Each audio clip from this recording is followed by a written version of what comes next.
আসসালামু আলাইকুম। দিদি রমণীর রান্নাঘর থেকে আপনাদের সবাইকে স্বাগতম। আশা করি সবাই ভালো আছেন। আমি খাদিজা। আজকে আপনাদের জন্য নিয়ে এসেছি মুগ ডাল দিয়ে গরুর মাংস রান্নার একটি সহজ রেসিপি। হয়তো আপনারা সবাই এটি রান্না করতে জানেন, তবে আপনার রান্নাকে আরও সহজ ও আরও সুস্বাদু করতে দেখে নিন আমার আজকের রেসিপিটি। তাহলে চলুন পরিচিত হয়ে নেই উপকরণগুলোর সাথে। গরুর মাংস 1 কেজি, মুগ ডাল 250 গ্রাম আমি 2-3 ঘন্টা পানিতে ভিজিয়ে নিয়েছি। পেঁয়াজ কুচি 1/2 কাপ, পেঁয়াজ বাটা 2 টেবিল চামচ, আদা ও রসুন বাটা 2 টেবিল চামচ, কাঁচামরিচ 7-8টি, এলাচ 4টি ও দারচিনি 2-3 টুকরো, তেজপাতা 2-3টি, লবণ স্বাদমতো, তেল 1 কাপ। প্রথমে চুলায় একটি প্যান বসালাম, পানিগুলো শুকিয়ে নিচ্ছে।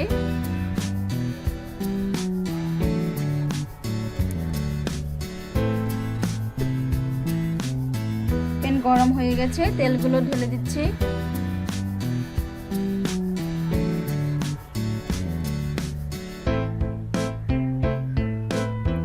এখন এতে পেঁয়াজ কুচি ঢেলে দেব।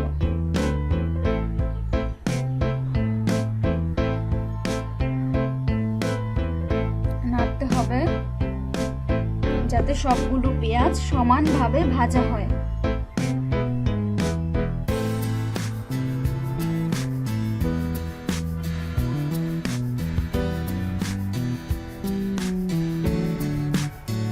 এইভাবে কিছুক্ষণ ভাজতে হবে।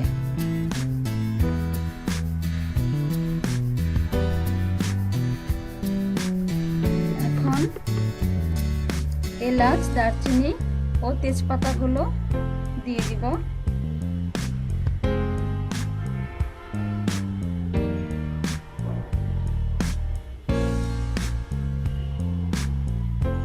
এখন নেড়ে দিতে হবে এইভাবে।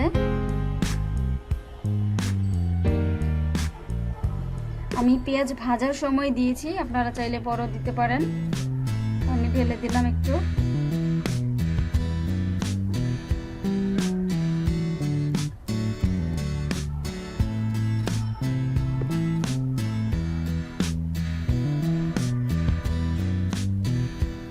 এখন এতে পেঁয়াজ বাটাটুকু ঢেলে নিলাম।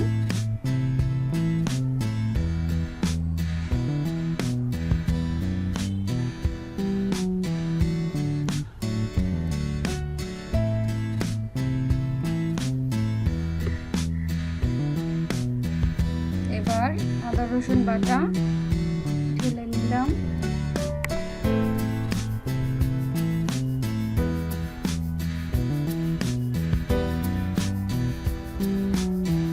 নেড়ে দিতে হবে একটু করে।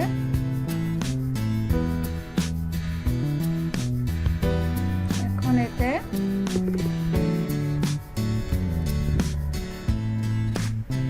1 চামচ হলুদ গুঁড়ো এবং 1.5 চামচ মরিচ গুঁড়ো দিয়ে দিলাম। নেড়ে দিব।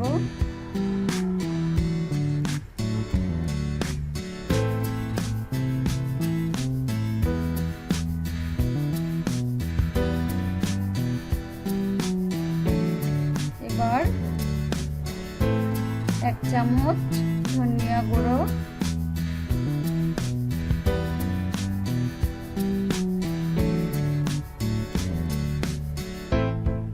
ও 1 চামচ জিরা গুঁড়ো ঢেলে দিলাম।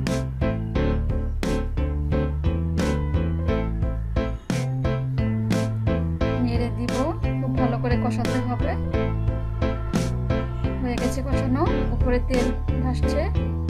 এখন একটু লবণ দিয়ে দিব, 2 টেবিল চামচ লবণ।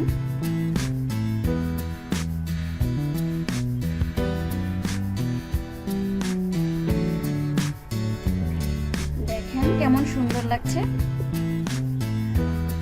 এভাবেই কষাতে হবে। কষানো হয়ে গেল, এখন এতে গরুর মাংসটুকু ঢেলে নিতে হবে।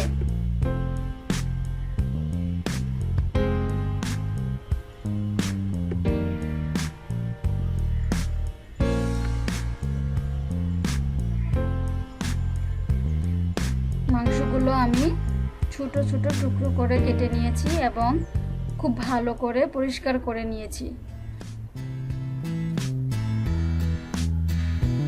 এখন খুব ভালো করে মশলাগুলোর সাথে মাংসটাকে মিক্সড করতে হবে।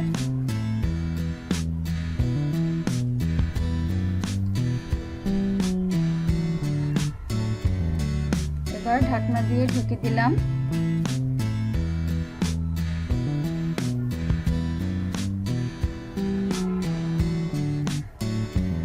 কিছুক্ষণ পর ঢাকনা খুলে এটাকে নেড়ে দিতে হবে যাতে কোথাও লেগে না যায়।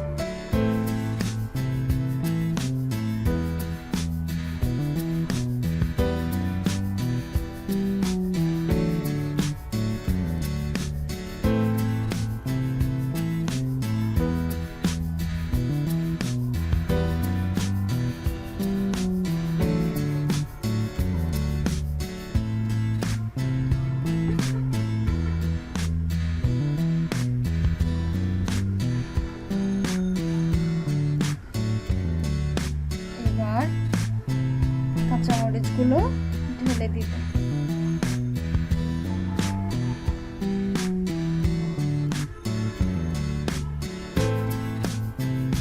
কাঁচামরিচটা একটু পরে দিলাম যাতে মরিচটা পুরোপুরি গলে না যায়। এখন আবার মরিচগুলোকে মাংসের সাথে মিশিয়ে দিব।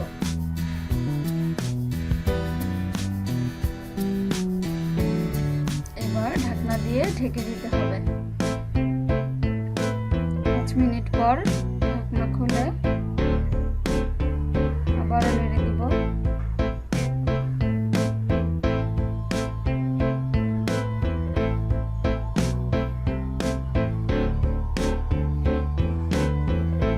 মাংস কষানো হয়ে গেছে,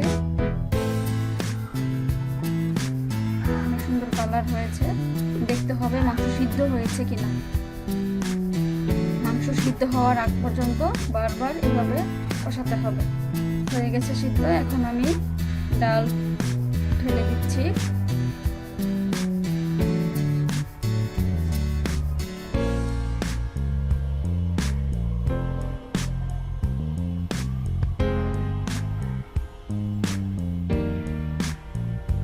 খুব ভালো করে এখন মাংসের সাথে ডালগুলোকে মিশিয়ে দিতে হবে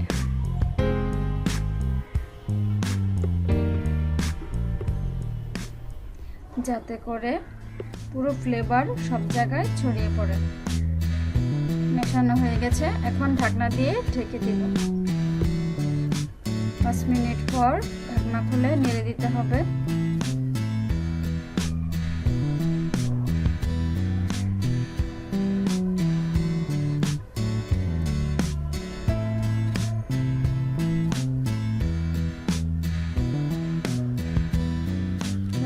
কষানো যত বেশি কষাবেন ততই ভালো, ততই মাংস খেতে সুস্বাদু হবে। শুধু মাংস না, সব তরকারিই যত বেশি কষাবেন তত বেশি সুস্বাদু হবে। কষানো হয়ে গেছে, দেখেন অনেকটুকু শুকিয়ে গেছে।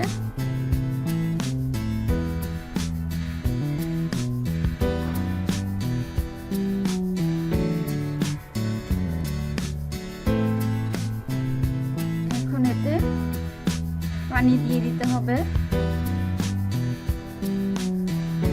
পরিমাণ মতো পানি দিবেন, আপনার যেরকম পছন্দ।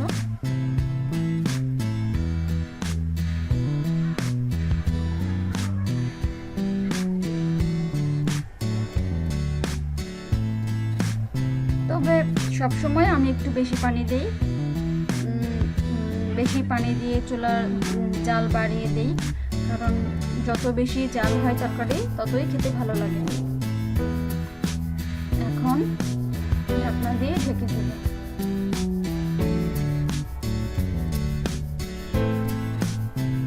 5 মিনিট পর হয়ে গেছে রান্না। দেখেন উপরে তেল ভাসছে, অর্থাৎ রান্না হয়ে গেছে। যদি উপরে তেল না ভাসতো তাহলে আমাদেরকে আরো জাল দিতে হতো। দেখেন কত সুন্দর হয়েছে, ঝোলটাও খুব সুন্দর হয়েছে, একেবারে মাখা মাখা হয়েছে, খুব বেশিও না কমও না। দেখি বোঝা যাচ্ছে খুব টেস্টি হয়েছে।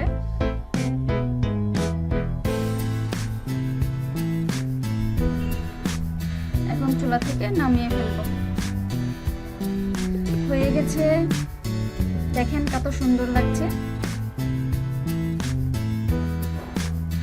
খুব টেস্টি হয়েছে। আপনারাও ট্রাই করবেন, কেমন হলো আমাকে জানাবেন। আর যদি কোনো প্রশ্ন থাকে আপনাদের রান্না নিয়ে বা কোথাও বুঝতে অসুবিধা হয় তাহলে অবশ্যই কমেন্ট করবেন, আমি আপনাদের প্রশ্নের অ্যান্সার দিব। আর আমার এই রেসিপিটি যদি আপনাদের ভালো লেগে থাকে তাহলে আমার অন্যান্য রেসিপিগুলো আপনার ভালো লাগবে। আর এরকম সুন্দর সুন্দর সহজ সহজ রেসিপি পেতে অবশ্যই সাবস্ক্রাইব করুন। সবাই ভালো থাকবেন, ধন্যবাদ।